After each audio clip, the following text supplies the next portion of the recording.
Yep, welcome back to the house in Fata Morgana. Last time, Michelle and Giselle finally reunited after several centuries, but then the evil witch tore them apart again. And now Michelle is hallucinating or something. He's like remembering a memory they had.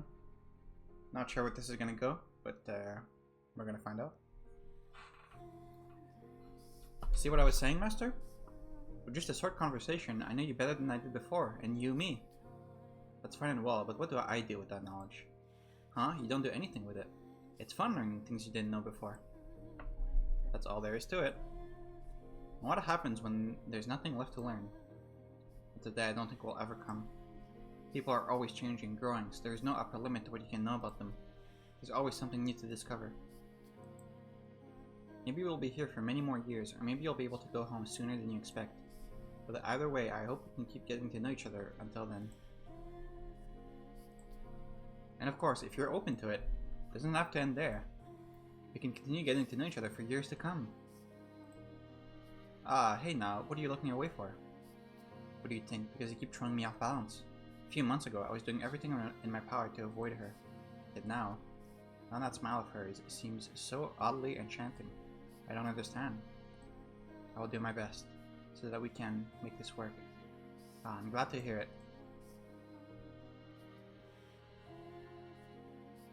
Giselle, I was too awkward back then to even compliment you on your smile, to put my feelings into word. I was too cynical to accept what you said at face value, which I know caused you plenty of grief. I'm not much better now than I was then. I mean, why would you be? Like, you just died, and then from your perspective, you were just living in the darkness for a couple centuries, right? So it's not like you would have grown as a person. But I will tell you this. When I next see you, I want more than anything to let you know how much I adore your smile, and how much I don't want you to lose you or it ever again. Again, stopping the episode right before perfect stopping point. Classic. You must never reclaim your old selves. Become my loyal servants. Always at my side. Servants with an S. And curse them with me, my dears. Eternal suffering on all their souls.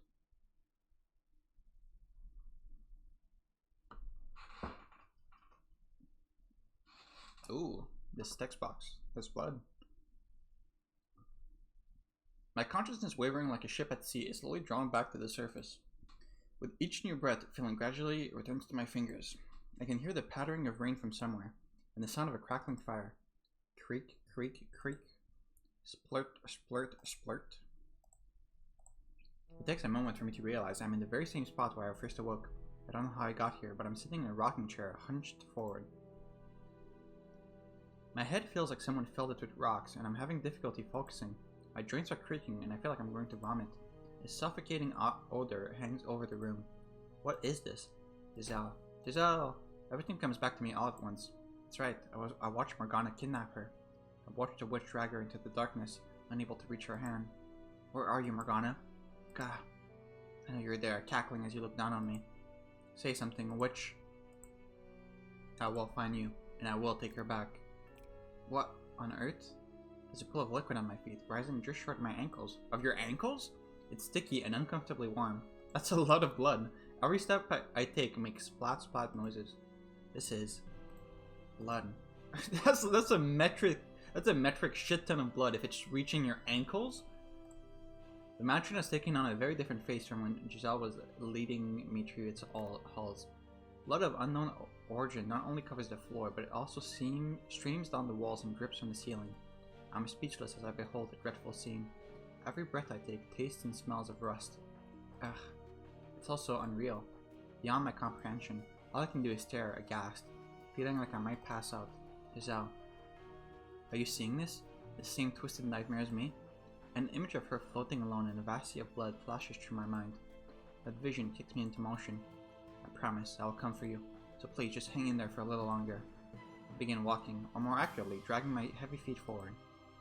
The constant plashing of blood against my ankle grates at my already taut nerves. Morgana told me to find my way to her, and I can think of only one place she would be. She and Giselle must be there. Yeah, okay. The stained glass window is splattered with blood, too. It creates trail-like streams of tears running down the Archangel's faces. No, it's not. The blood isn't even on its face. I give the window a brief glance before making my way to the door leading to the observation tower. However, if I want it open, there shouldn't be a lock. It's the witch's magic again. That's her special ability, is making you unable to open doors. So why? Lustrous black chains seal the metal door. I can recall no such obstruction present during either my life or my time hereafter. What on earth is going on in this house? No, that's not important right now. What matters is making it through this door. Ugh, damn it. I pull and I push, but the chains won't give an inch. They feel sturdy enough that I probably couldn't cut through them either. There has to be some way. I consider giving up here and scouring the rest of the house, but I'm convinced the tower is my best chance. The fact that it's sealed now when it hadn't been before feels like a challenge more than a deterrent. I trace a length of chain with my hand, and at the end of it I find a peculiar looking lock into which the ends of several chains have been fed. Okay. There are 3 keyholes? Morgana fashioned a custom lock just for this? I need to find 3 keys to open the door then. There's one in the fire world, there's one in the ice world, and there's one in the desert world. You gotta complete all 3 stages and then come back here. But I have no idea where to begin my search. I lived here for more than 10 years, and it feels like I've stepped into a strange land. Oh, it's not the same house. Searching blindly is only going to waste time, and the longer I take, the more dangerous season. I met someone before who had a key. It was before I had reclaimed myself, when I was exploring the mansion alone. Think, Michelle, who was it? The painting!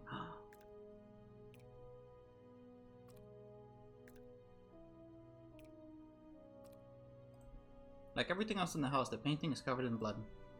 That it depicts a serene rural landscape only makes the contrast that much grimmer. I remember talking to this painting, assuming I wasn't hallucinating. I have a question for you. Are you awake?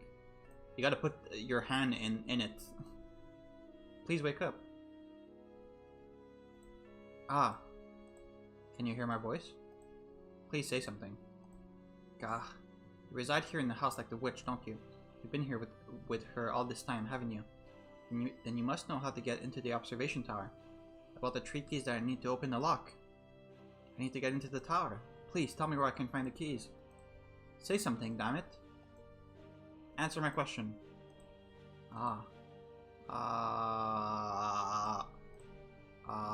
Why someone there? What's the matter? I feel kind of strange. Did the witch do something to me? Please get a hold of yourself. Everything's all red. I can't stand it. I imagine this as like a glitch effect. I don't remember using that color. Ugh. I reach my hand up to try to wipe as much of the blood off the canvas as possible, but I can't even smear it with my sleeve, let alone get it off. You're wasting your time, but it's the thought that counts. Anyway, you had a question for me. Go on, I'm listening. I guess the painting is on the witch's side then? The door to the observation tower has been locked. I need to gather 3 keys, I think. That's my assumption since the lock has 3 keyholes. Do you know of any such keys? And if so, could you tell me where there might be? Keys? Keys? Please stay with me. You're the only one that can ask for help. Keys. I'm guessing that this is probably in some way comparably in some way connected to her past. Her past. You know, the events the witch is always cursing about. What happened between her and those 3 men? What happened between them? The keys are probably with the 3 of them. These 3 shadows. You must have seen them. 3 men, shadows. Man, this is This is some excellent voice acting work. If any of you guys want to hire me to do some voice acting, my rates are very cheap. Yeah, if you're impressed by this, find them, and you'll probably find the keys too. But watch yourself. They aren't likely to trust you easily. Okay, can you stop talking? This is really annoying to do. The depths of their sins grow greater the farther you go. Visit them in order. In order. The first one probably won't be a problem.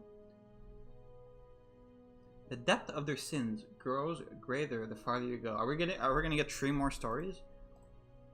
So tell me something. You're Michelle, aren't you? What? I've wanted to apologize to you for so long. He's the guy who was painting the paintings that were being sent to him, right? Wait, what do you mean? Do you know me? Did you? What do you mean? What do you want to apologize for? Tell me, please. Could you be? But why? How? When everything else is finished, I'm going to need to visit this painting again. No, I have other things to do. Okay, he didn't tell us where they were, though.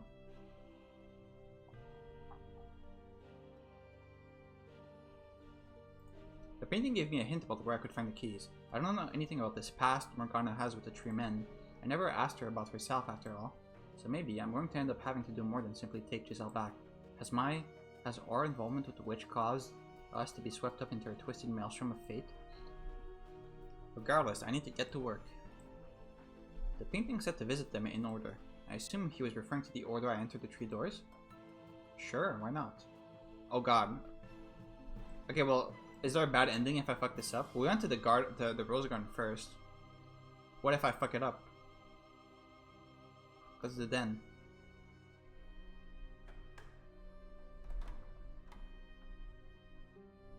I can hardly believe my eyes when I step into the den.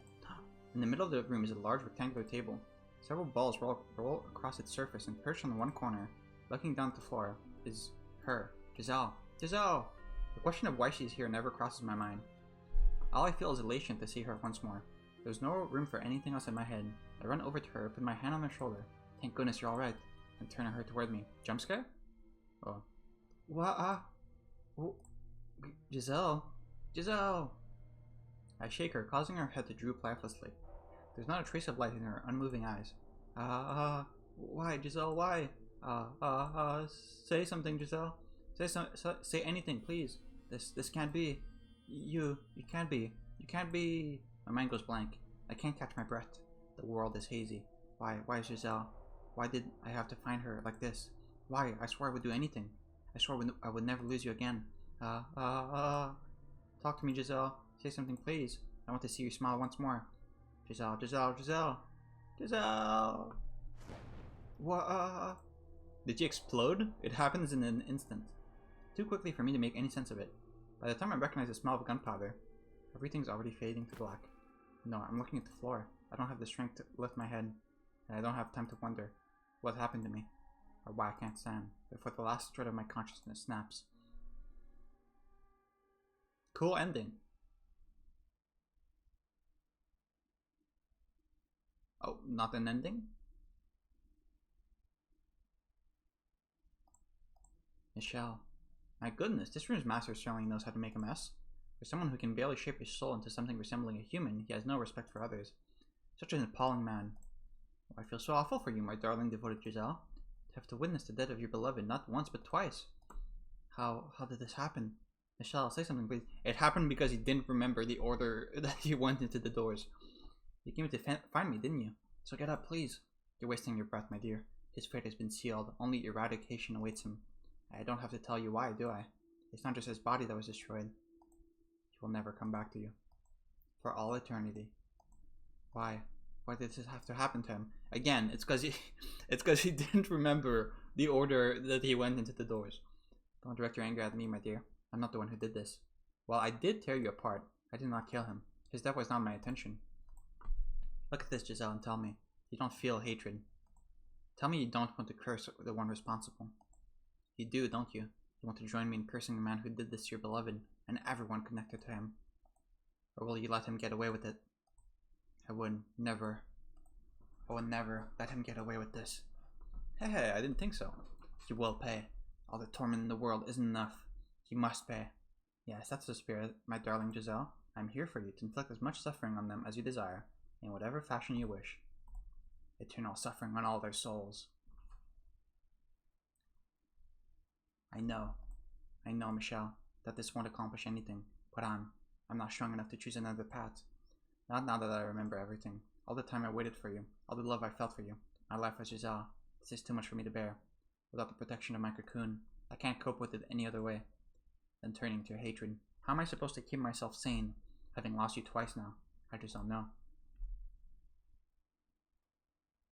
So, are the 3 men like ending 0? Oh, dead end. Are the 3 men that the painting was talking about like the previous lives of all the 3 men from the stories, like Mel, Yukimasa, and Jacopo? And like they all 3 of them did something bad to the witch in the past, so that's why she's getting her revenge on them in the future.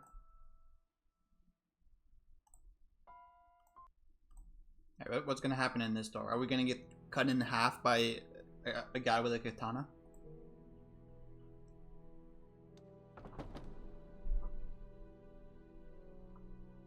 Descend the stairs, opening the cellar door. The first time I visited this room, the smell of blood from within was nearly suffocating. Now, the entire house reeks of it, and I've started to go numb to the odor. There's no one here. Am I in the wrong place? I begin exploring the cellar, hoping to maybe find the key hidden away or abandoned somewhere. Let's reach my hand out to investigate one area. Oh, it's the beast! The shadow leaps out of the thick darkness. I have no idea what just happened. The world suddenly swung backward. Now I'm losing grip on my consciousness. The sound of flowing water. What is my body doing over there? He was actually cut in half with a katana. I was joking. What on earth is going on? Giselle, I know I'm supposed to come for you, but I can't make my body move. Is this the end, Giselle? I wish I could have seen you, even just once more. Giselle.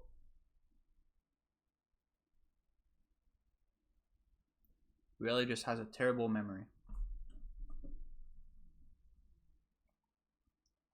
Oh, we're still from his perspective. Hello, Michelle? Are you listening? Ah, yes. Oh, good, you're back. What's gotten into you? I was gone? You certainly weren't here. You do that sometimes, no? Just tear off into space. I do? I was starting to think you were ignoring me. You were saying something? Oh, I knew it. You weren't listening. Sorry. If you wouldn't mind, could you say it again? I suppose, if you really want me to. It was awkward enough saying it at once, though. Awkward? So, yeah, you know, we're, a couple now, right? We are, yes? Not that it feels any different. We should do something couples do. What? Come on, you look like I just told you the sky was pink. I don't know what couples do. It can be anything. I want to do something we couldn't before. It doesn't help. I still don't know what couples actually do. Would a normal man know? You're gonna dual Q league together. I have no idea what it is she wants. I wasn't trying to stump you. Oh, no, if nothing comes to mind, then we don't have to. Forget I said anything. I'm going to look awful if I don't come up with something. Hands. What? Oh, no, I just thought maybe holding hands might be something? Ah, yes, I like that. Let's hold hands. Alright, I'm ready. Give me your hand. This is a handshake. Why would you take my hand like that? The thing about this says we're a couple. I don't know what I'm supposed to do. Not shake my hand, for one. What do you expect? This is all new to me. It's all new to me, too. Oh, you're so silly. Alright, fine. We can take this slowly, then. We have plenty of time, after all. Does she know? Oh.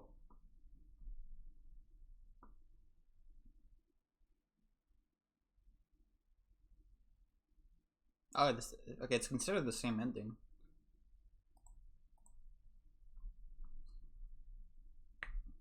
Alright, let's not be stupid.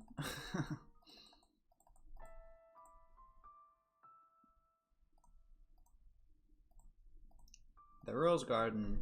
Are we gonna see Mel again? What did Mel do to piss off the witch? I can imagine Yukimasa and Chikopo doing something to her in the past, like in a previous life. But Mel wouldn't do anything bad, would he? I make my way to the Rose Garden. The corridor leading there is a mess, and the wooden door is rotting away. I can smell the flower on the other side. Everything is different from when I was alive, from when Giselle planted and raised that single rose.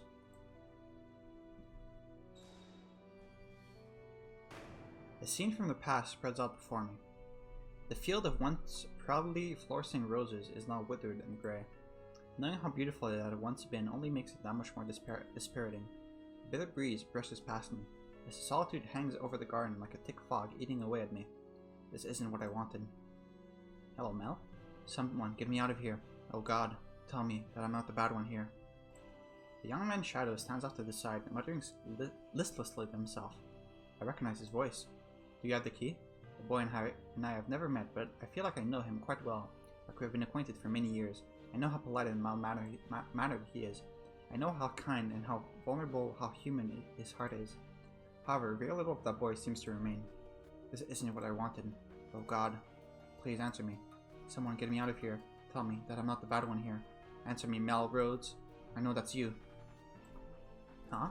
As soon as I say the shadow's name, it turns to face me. I still can't make out much detail, but he seems slightly less tenuous now. Who are you? How do you know my name? My name is Michelle. I once lived here, in this mansion. Michelle. I know that name. I know it very well. But something's not right. You look different from the Michelle I remember. I am not the Michelle you know. Our names simply sound the same. Oh, that makes sense. She'll never come see me. I have a question for you. Do you have the key to the observation tower? I do.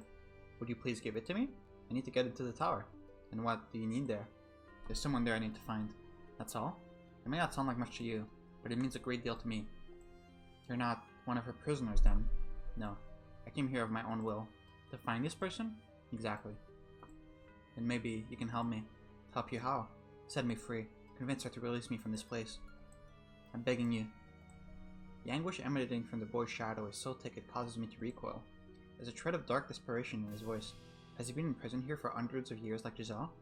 Promise me he'll get me out of here. Am I even equipped to judge whether that would be a good decision or not? All I know of him is his time in mansion during the era of roses. I know nothing else of his life. I don't even know if I would be capable of keeping such a promise. Do I have the strength to save anyone other than her? Do you absolutely need the key? You won't agree to help me without it, will you? What? I dropped it. Over there. Huh? The boy was pointing to a thick bramble of roses. Despite the flowers themselves being wilted, the thorns are still sharp. It was an accident, I swear. But I didn't want to scratch up my arm, so I left it there. It's not my fault there are so many thorns. I really want to hit this boy. Why couldn't you just said so? Because I thought if I didn't have the key that you wouldn't help me. There's only so much I can do, regardless of whether you have the key. I cannot promise you anything, nor can I be the judge of you. I see. I do not have enough information to make such a decision. Cheap promises and superficial kindness will only serve to destroy the both of us. You don't have enough information to decide whether or not to release the soul of someone who's been trapped by a witch for hundreds of years?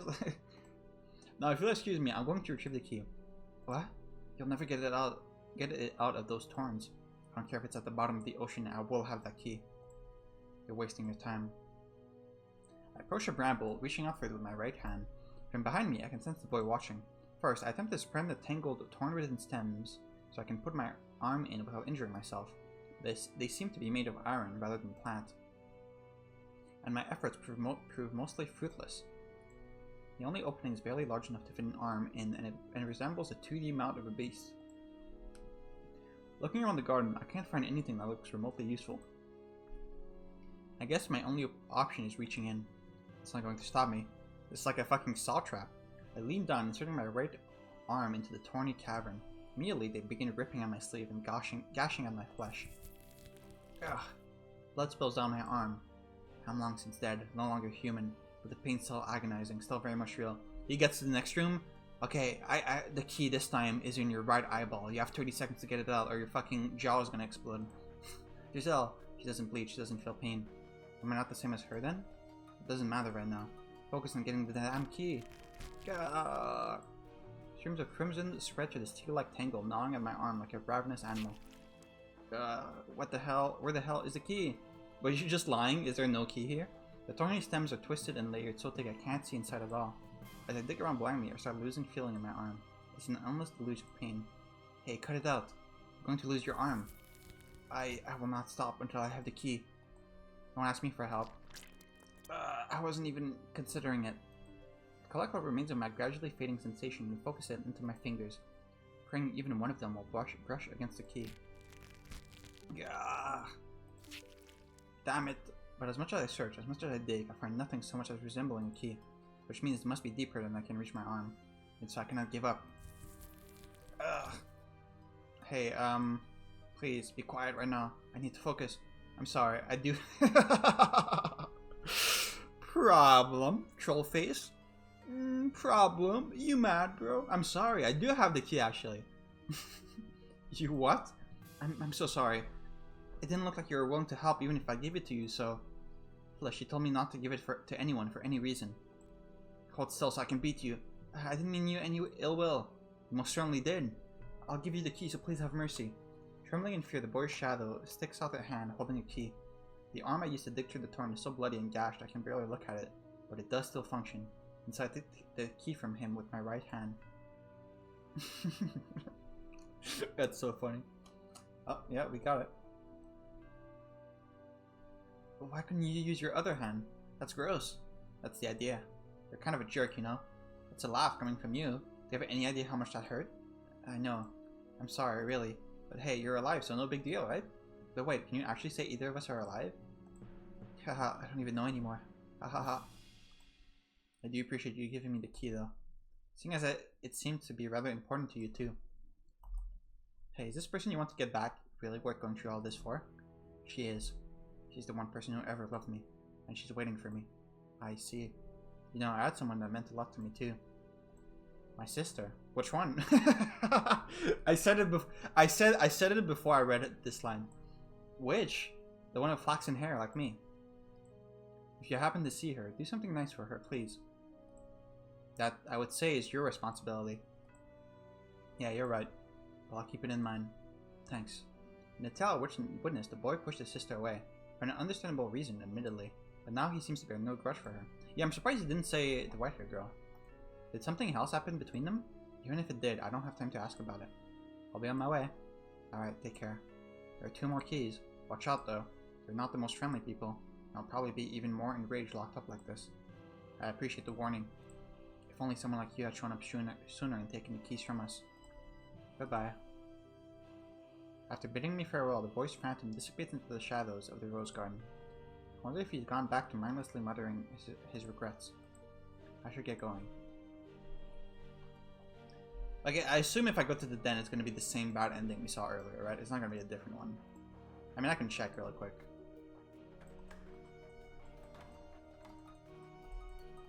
Okay, yeah, this is the same.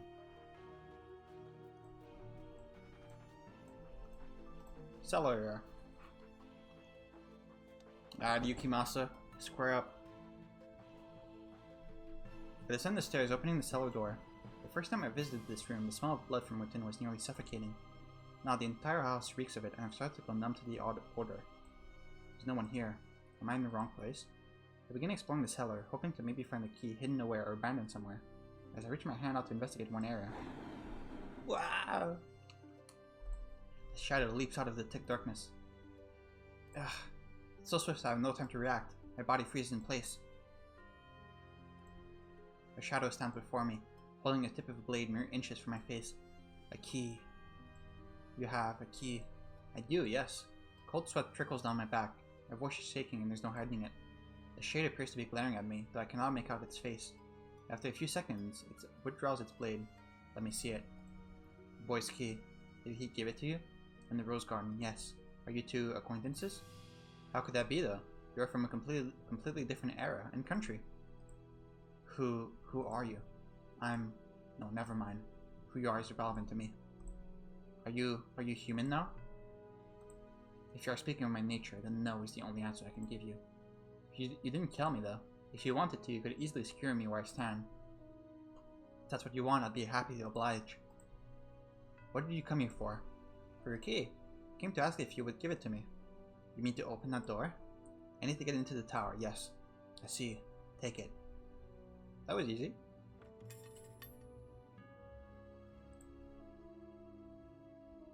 The man in shadow tosses the key at my feet. I'm not quite sure what to think. I didn't expect him to give it up so readily. What? Take it. I won't stab you in the back while you're bending over. Yeah, that's what I was thinking about that. I thought you were supposed to hold on to this at all costs. I no longer have any reason to guard that key. In the past, I might have severed your head from your shoulder to the moment you mentioned it, though. What point in the past? That's a question I wish I knew the answer to. Hey, do you know why I'm here? Where this place is? When it is? Why can't I get out of here? What's happened to me? Tell me. I have no idea what's going on. Not a single goddamn idea. Neither do I. Get out. Take the key and get out of here. Get out. I can't bring myself to say anything to the enraged shadow, so I follow his command, picking up the key and departing the cellar.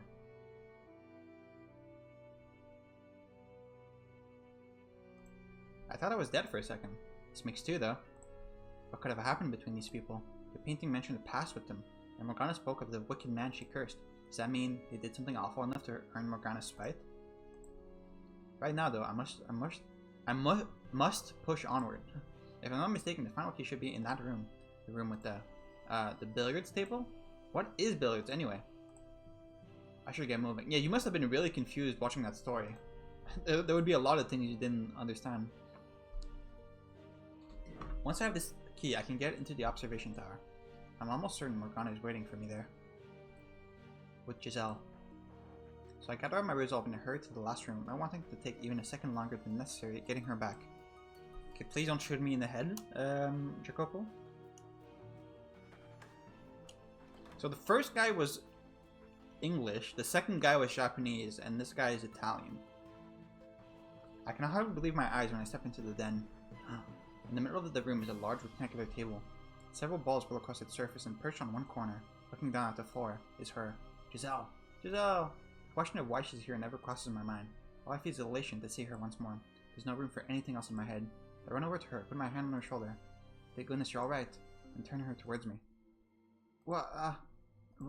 Giselle? Giselle! I shake her, causing her head to droop lifelessly. There's not a trace of light in her unmoving eyes. Why, Giselle, why? Say something, Giselle. Say anything, please.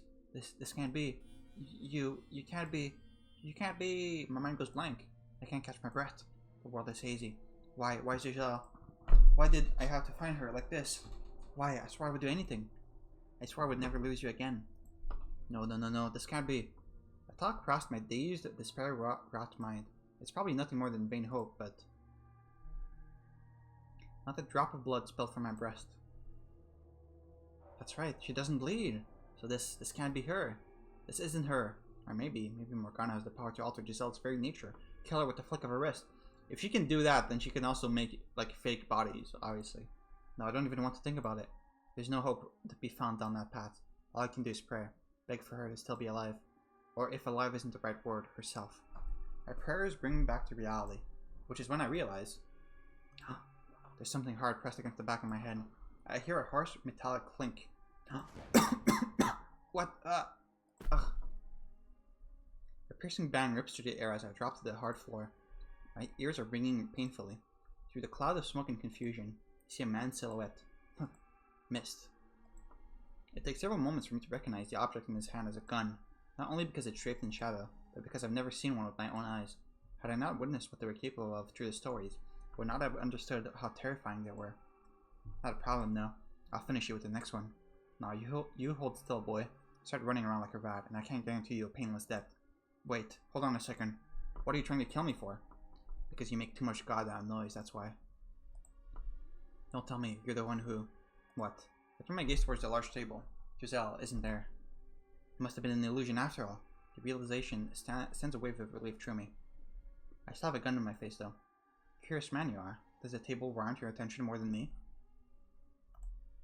I have a request. Could you give me the key in your possession? That's all I need, and then I'll leave you and stop making a racket. I'm not sure you understand your predicament, boy. Because if you think you're in any position to be asking favors, you're dumber than you look. Ha! First off, I don't even know what key you're talking about. I don't believe that. Yeah, I don't either. The other two had keys. You tell me they gave you their keys? It sounds like they really do know each other. See for yourself. I believe you should recognize these. Are you collecting them to enter the tower? Are you going to see Morgana? There seems to be a hint of tension in the man's voice. But I can't see his face. I can sense the waves forming within him. Yukimasa seems to not know what was going on at all, but you seem to know what's going on. I brace myself for either rejection or hot lead. The apparition gives me neither. Take me with you. What? You have the other two keys, don't you? Then you can open the door. Bring me to the witch. Wait, slow down. What are you planning to do when you see her? What do you think? She has to. She has to. He's gone. She has to what? Die, obviously. What was she? What is he trying to say?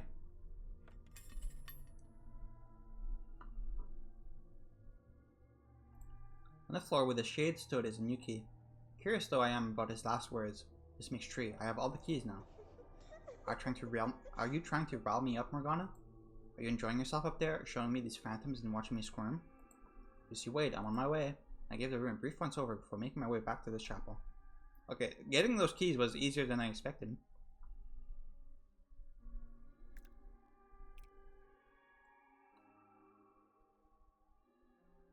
I didn't notice they were different. The key fits perfectly in the openings on the lock, and when I insert the last one, it clicks open. The chains sealing the door flung to the floor.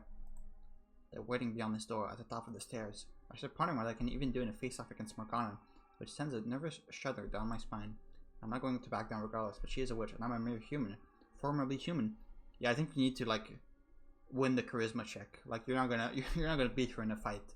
I'm not a master swordsman, nor do I wield a gun. I have nothing at all which to fight her. I still have to confront the witch though, no matter what. As laughably reckless, as foolish as I may be, I have no other option. I place my hand on the door, preparing to climb the tower where I once spent my last breath.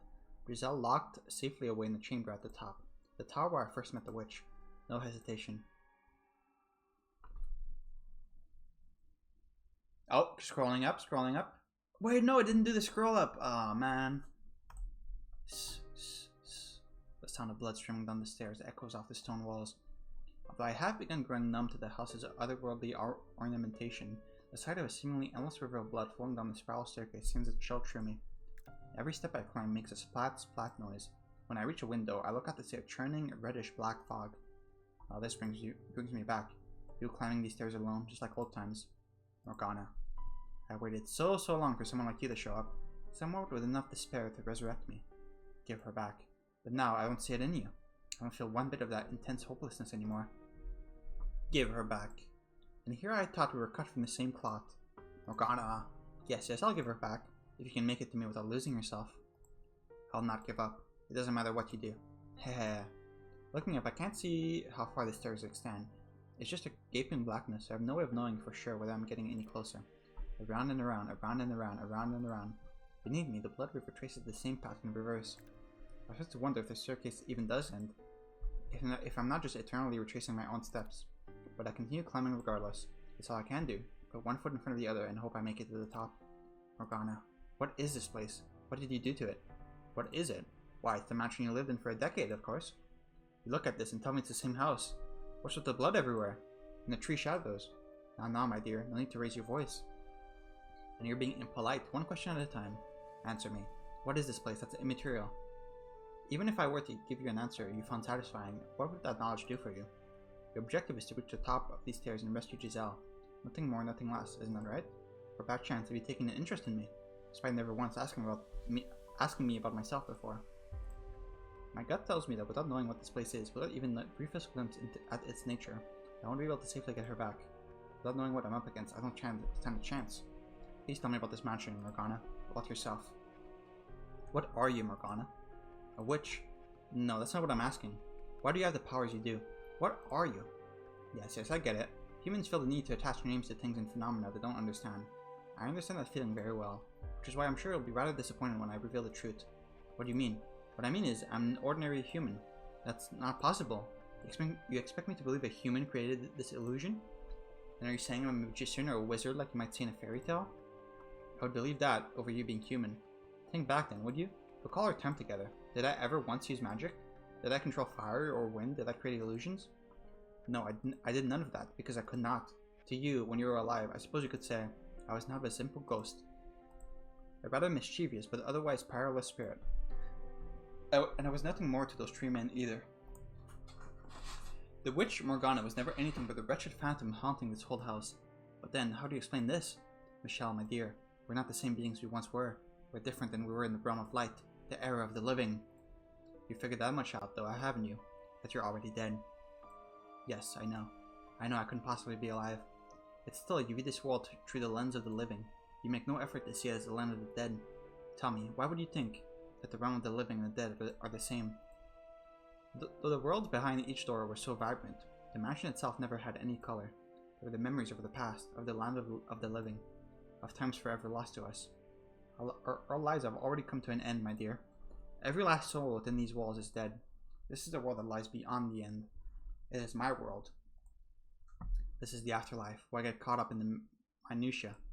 None of us has a future, so what reason is there for you to desperately obsess over taking Giselle back? Just like you, she's long since dead. Ugh, she's a walking corpse. There's nothing I didn't already know, but hearing her say it, it's like a kick to the gut. Dead or alive, she still lives on in this house, and my spirit found its way back too. Why then should I not wish for her to have a future? No matter what form it may take. No matter if my choice is to erase her from this world entirely. Also, we got like reincarnated in Paris in the other ending, so there is a way.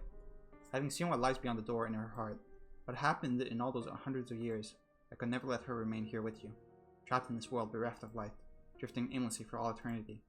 Haha, so determined you feel the need to raise your voice. But you're not going to budge on that point, I see. I ask you this again, Morgana. Please tell me about yourself. How did you become a witch? How did you end up attached to this house? I want to hear your story. You honestly want to know about me? I do now, yes. But not for me, for her, right? Don't be shy now, it's the truth, isn't it? Besides, if you did say it was for me, not her, I might die of laughter. As you wish. I've seen many tales of people's lives since arriving here. Now, you shall see mine. Though I ask you this, will you ride in despair with me? Will you endure maddening agony for me? Will you know pain enough to make you howl? Will you face despair? Again and again and again? As I said before, if that is what you want from me, let me tell you something though, my dear. It will not be as easy to watch as you imagine. Now that you've reclaimed yourself, you will be able to feel all my pain as if it were your own, to resonate with it. Resonate with it. You no longer have your little guardian with you either.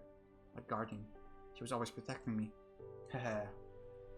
You'll have a wonderful time, I'm sure. It's a tale that could have only taken place in that era of miracles and spirituality. Wondrous and weird, senseless and stupid, hopelessly tragic. Will you watch it with me? Okay. As soon as the final word leaves her mouth, I'm engulfed in darkness, not even given a moment to brace myself. The tower stairs crumble beneath me. My feet have nowhere to go, as I'm being battered by the roaring blood river. My consciousness melts with another. Ooh. Is it the 7th door? I carry with me the child of God. That is where it all began. The words of one foolish woman determined the course of my entire life. Before I was even born, my fate was decided. Did her claim come from faith? Was it her way of escaping reality? Did she do it for money or fame? I don't know. I've been visited by an angel of the Lord. The village where she lived had suffered from years of poor harvest. It had been months since the last rain, and all the villagers prayed desperately to be blessed with succor. I am her child, though I have known no man. Is this the Virgin Mary? so proclaimed a pregnant woman in the midst of the drought. And on the day of my birth, the very moment I let out my first cry, a heavy rain fell down upon the village.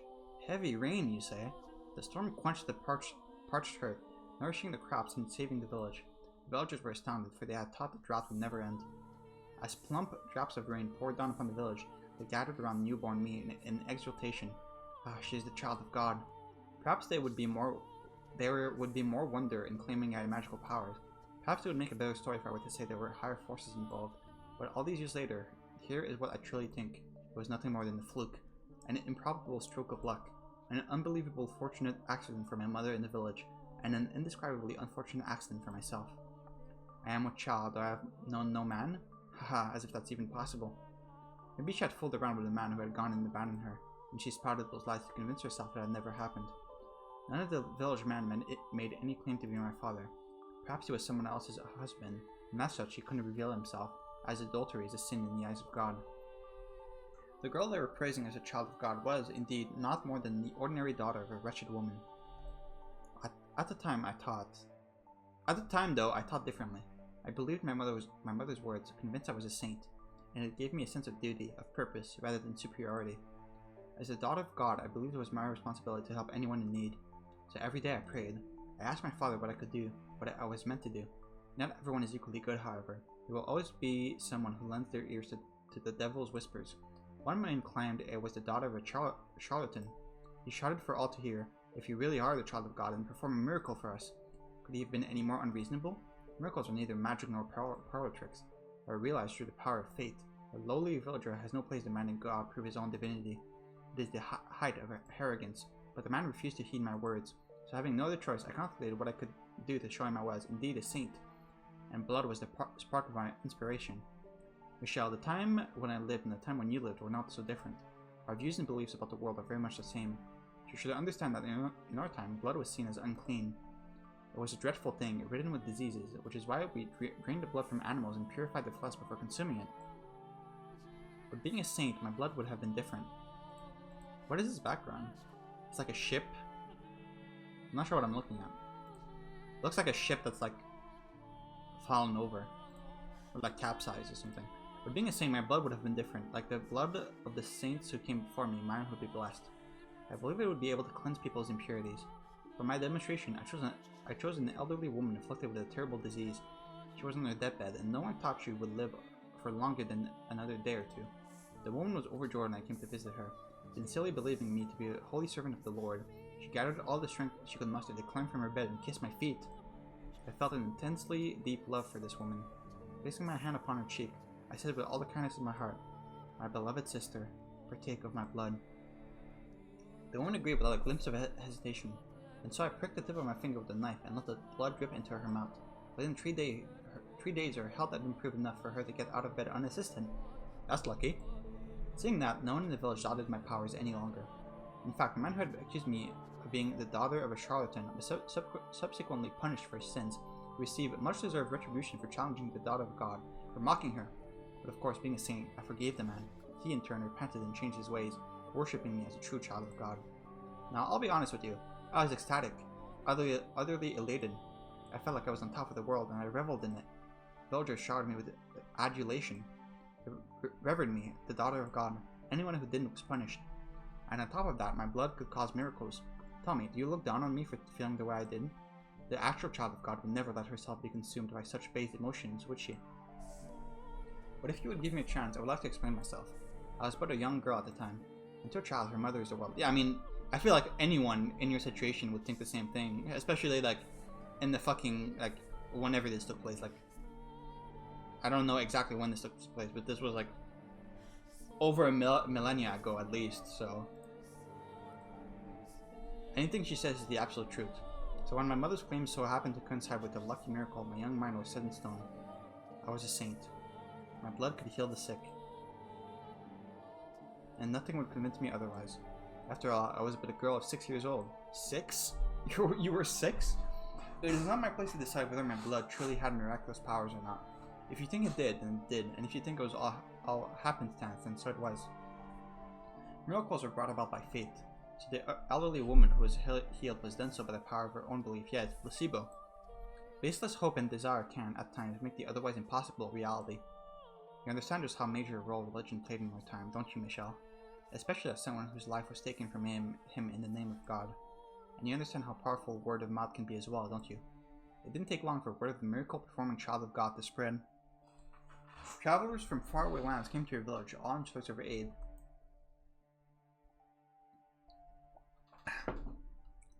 Driven by a mixture of elation and duty, I gave my blessing unto every pilgrim who sought them. I gave them my blood, yes. My young hands were perpetually covered in wounds. Okay, you could have come up with a better superpower than like your blood, because now you have to you have to prick your fingers every time. Running out of skin on my fingers, I cut the back of my hands, my palms, my wrists. Before long, that turned into swollen, carved up black and red horrors, and so I kept them wrapped in cloth at all times. The only time I uncovered them was to give blood to those who sought it. My lacerated hands were, in uncertain terms, gruesome and unsightly, but the believers who came to see me all wept at my selfless sacrifice, and so I came to cherish those wounds. There were some for whom no miracle took place, but whenever that would happen, the villagers would come out and say, "The daughter of God is not to blame, you simply lack sufficient faith." Thus, such incidents had no negative effect on my reputation as a saint.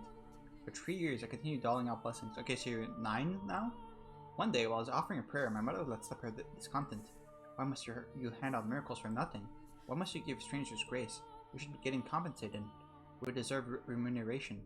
If we charge just a little bit for each blessing, we could be living so much more comfortably." I was dumbfounded. How could the mother of a saint say such things? Helping people was my divine calling, and she expected payment? I nearly wept hearing my mother preoccupied with such worldly desires. So I explained to her how important this work was. I taught her that we were not to covet material wealth, that we were to dedicate our lives to the service of our fellow man. Imagine your 9-year-old is saying this to you. "You're right, my dear saint," she said, understanding, and I believed her. I fell asleep that night, convinced she truly understood and that there would be no more problems. But the next day, I was sold off. Men I had never seen before carried me by the arms and tossed me into a carriage. Confused and panicked, I stuck my head out, searching for my mother. Off in the shadow of the house, I saw her with a strange man, accepting a bag of coins. She's getting the money at the exact moment that you're being fucking thrown in the carriage. The carriage rocked back and forth as it rolled along a dirt road. Shaking and bouncing within it, I struggled with overwhelming grief and despair. It was perhaps the first time in my life I had felt such powerful emotion. I didn't know what I felt so much despair over, though. Obviously, it was over my present predicament, but I wasn't sure what about it hurt the most. Was it that I had been pawned off like a slave? Was it that my mother, the mother of a saint, had been blinded by money? Was it that the villagers had watched in silence as a disciple of the Lord was thrown into a carriage? Or was it that I, daughter of God, lamented my misfortune like a mortal? I decided it was a trial. My father, the Lord God, was testing my worthiness of being his daughter. So I choked back my urge to cry and sat there in silent contemplation. For almost 3 weeks was I rocked around in the carriage. The coachman treated me well enough, but I'm certain it was only because he didn't want his precious cargo dying before he could deliver it. He did not by any means think me the child of God. The third week, the carriage arrived at the city. It was much larger than the village I had grown up in, with many, many more people crowding the streets. Something about them felt different too. They all spoke in a tongue foreign to me, which is when I realized I was far, far away from home. I was delivered to the lavishly decorated mansion of the region's lord. Brightly colored flowers bloomed wildly in the garden as guests laughed and ate extravagant meals. And in addition to them, there were probably 4 times as many slaves moving about the grounds. Getting a range of looks from everyone we passed, from smartly dressed men to scrawny, emaciated servants, I was led to the Lord's chambers. The Lord was surrounded by beautiful women. Perhaps they were slaves, or perhaps they were prostitutes, I couldn't tell. Among them were some girls hardly older than me. "You're 9 at this point?" They all wore thin swaths of clothes, barely covering themselves at all. The Lord looked at me up and down, and with a laugh he said, "Welcome, daughter of God. You'll be performing miracles for me now." "Miracles are not something to be performed for one single person's benefit," I replied, shocked and furious he had just said something so utterly blasphemous. In response he said, "I bought you. You are my property. You have no right to an opinion." But I would not have any of it. I entreated him to give up on his indulgent lifestyle and devote himself to the service of the Lord. But the more I pleaded, the deeper the creases on his face grew. Thinking back on it now, it was hardly surprising. A 9-year-old girl was scolding the most powerful man in the region. I believed it was my duty, and that I was only doing what was right, but he surely saw it as incredible arrogance. So the Lord forced his will upon me. He bound my hand and feet and cut me without my permission, filling a goblet with my blood and passing it around to his guests. A saint's blood and good fortune to all. Jesus. That was when I realized the Lord was only interested in the approval of others. He reveled in their envy as he pranced about, showing off his curious new toy, me. He didn't need my miracles. Neither he nor any of his guests were afflicted with disease or misfortune. They were all richly blessed. Every time he threw a banquet, he drained me of my blood. It became nearly impossible to find a spot on either of my arms that wasn't a swollen, reddish-black gash. And soon, because my arms weren't providing enough blood for him, the cutting spread to my legs. I lived in the haze of half-consciousness. Honestly, I'm amazed it didn't kill me, that perhaps the Lord was simply taking care not to take more than my body could spare. Watching the wealthy partygoers laugh and sip my blood through bleary eyes, another wave of despair came over me. My miracles, my blood, were not meant to be an appetizer at a feast. They were meant for the sick and the poor. But despite my wishes, the Lord persisted to squeeze me dry day in and day out for his own enjoyment. That's fucked up. For a while, I was convinced it was all God's test. That it was part of his plan for me, his daughter. That if I could make it through this trial, I would be allowed to go back to helping people. That man would celebrate my success, envy me, worship me. That sinners would face punishment. That divine retribution would be delivered unto all who had wronged me, a saint. With each passing day, my spirit grew more twisted. Would anyone have believed that scarred and bloody girl tied up on the floor in the banquet hall was a saint? Unlikely. This was no charitable gathering, but an unholy Sabbath. Perhaps it was caused by my corrupted spirit. Perhaps it was my heart's way of crying for help, or perhaps it was the devil giving me my witch's mark. But no matter what the cause, during one of the bloody banquets, I underwent a transformation. I was half conscious as usual, when one of the guests pointed at me and shouted something. His face went pale as if he were afraid, which I found quite curious. The Lord then approached me, grabbing me by the hair and lifting my head. He yelled something, but I was too far gone to be able to make out what he was saying. Suddenly, I found myself released from my bonds, but my body had grown so weak from being tied up for so long, I didn't have the strength to hold myself up, and so I collapsed to the floor. I was still trying to figure out what was happening when the Lord drew a sword, raising it high above his head. His sword, in that moment, reached me with perfect clarity. You're a damned witch wearing a saint's skin. A witch? Why was he calling me a witch? I was a holy daughter of God. I had certainly never made a pact with the devil. Did your hair become white? What could have given him that idea? What was in store for me now? Had God performed some kind of miracle for him? Dozens of thoughts and questions floated through my mind as death hung over me. I couldn't comprehend anything, and so I didn't feel any fear or anger at my impending death. I was simply curious. What had happened to me? But before I had a chance to find that answer, the Lord swung down his blade.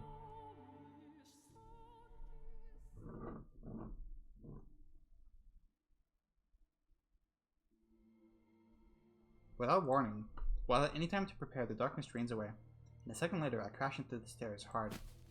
Ugh. That's it? That's your story? Right in my ear I can hear the hiss of the river of blood. Where were the three men in that story? The world fades in and out of view, giving way to very real images of a past I never lived. I can practically feel the fire in the eyes of the mad blood banquet's guests. My vision distorts, I can't regain my focus. Whose blood is this streaming down the stairs? Is it hers? Is it mine? Who am I? A saint? A witch? Is what I'm seeing through a lens of clarity? Or madness? Wait, no. I'm not her. I'm Michelle, no one else. It hurts, doesn't it? It's hard to breathe. Your chest is on fire, your vision is blurry. It's dark, it's lonely, it's scary. It's frustrating, it's disheartening, it's exasperating, isn't it? What you're feeling is exactly the pain I felt. I reach my hand out in a plea for help, which is when I see something I can hardly believe. Oh, you've got the cut on your hands. Both of my arms are covered in gashes, blood flowing from them without end. The raw flesh beneath my skin has been exposed to the open air. All I can bring myself to do is scream. That pain, her horrible past, is doing everything in its power to break me. That 9-year-old girl's sickening experiences are twisting and constricting and crushing me. Why is this happening to you? Are you really that slow, my dear? You're empathizing with my pain. You're just that kind of hearted, Michelle. You said you wouldn't give up, didn't you? That you would make your way to me. Surely this won't be enough to do you in. Of course it won't. Haha. Mustering up every last bit of strength I can, I begin crawling up the stairs. The red river beats against my open wounds, stinging painfully. The simple act of lifting an arm or a leg is almost unbearably agonizing. The blood dripping from my lacerated arm mixes with the blood already soaking the tower. So this is the pain Morgana suffered? Do you despise everyone, Morgana? Do you resentment at your mother's betrayal? At the people who came seeking your blood? At the Lord who took your life? Turning to a hatred for all mankind? Your perception of me is still incorrect, Michelle.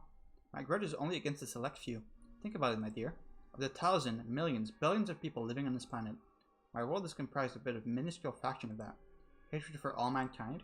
No, what I feel is not nearly so nebulous. Although if I had died still believing I was a saint, maybe I wouldn't have such a well-defined mission. Are you saying the Lord didn't kill you? Oh my, do you actually think that was the end of my tale? Haha, despite all your big talk, you're afraid of having to suffer through any more of that, aren't you? But you're the one who said you wouldn't give in. So go on. Know my pain, without losing your mind.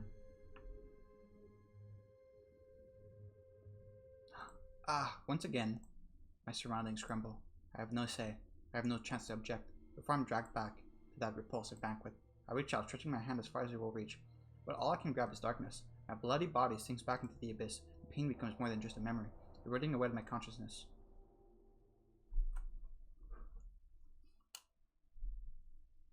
Is it the entire story going to be told like this? Like with like novel mode?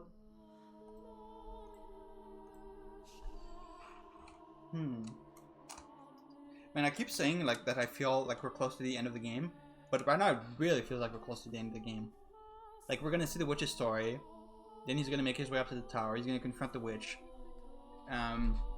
He's gonna like he's gonna do something to erase her, or maybe she's gonna have a change of heart, or maybe he'll say something to like break her spirit or something. And we also need a flashback to remember, to find out like what was Michelle's deal, like what he did.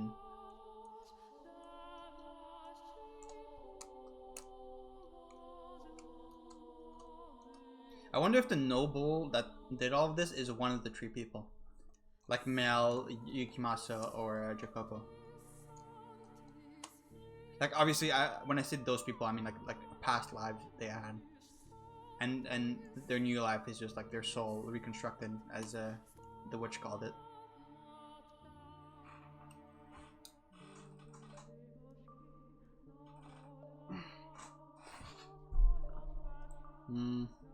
I'm out of save slots. Alright, so we're back here. Actually, I don't want to erase my first couple saves. We can save like here. Let's delete these.